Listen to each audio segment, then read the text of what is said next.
I have identified 5 stages of awakening.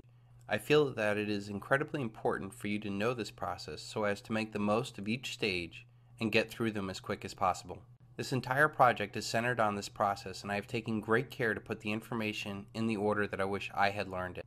I feel this will allow the individual to deal with a new reality in a safe environment that also ensures a successful awakening. The awakening process mirrors Elizabeth Kubler-Ross's 5 stages of grief, which many of you might be familiar with.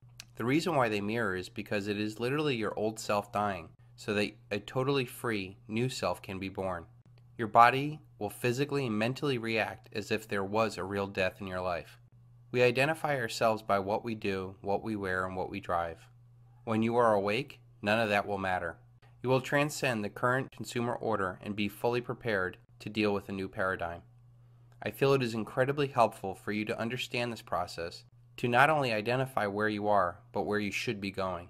I cannot stress to you how important and necessary this process is. If you do not start thinking for yourself, you will be without the skills necessary to survive a post-dollar world. The first stage in the 5 stages of awakening is denial. In this stage, you will dismiss anything that goes counter to conventional wisdom as crazy talk or conspiracy theory. This is really a self-defense mechanism the brain uses to protect the ego. No one likes to admit when they're wrong, much less admit that they have been fooled. So it is infinitely easier to deny a truth rather than it is to embrace it. It is easier to mock than debate. It is easier to hide under the sheets and pretend that there is not a monster in the room. This is where most of our society is stuck right now. They believe that whatever the authorities tell them is the truth. They go along with the crowd in fear of being looked upon as strange or crazy. In my experience, denial comes in 2 forms.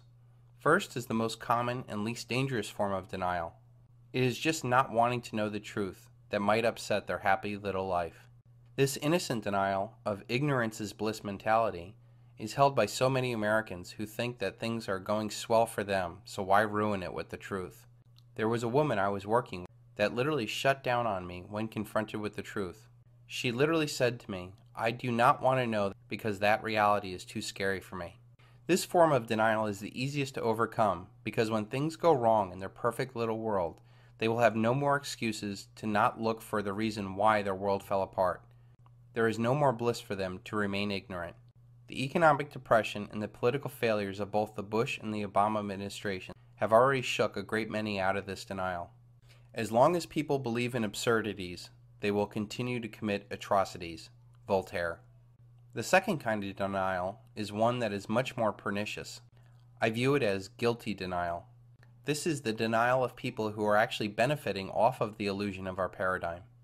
This comes from business owners, government employees, and others whose livelihood is derived off of the current debt paradigm.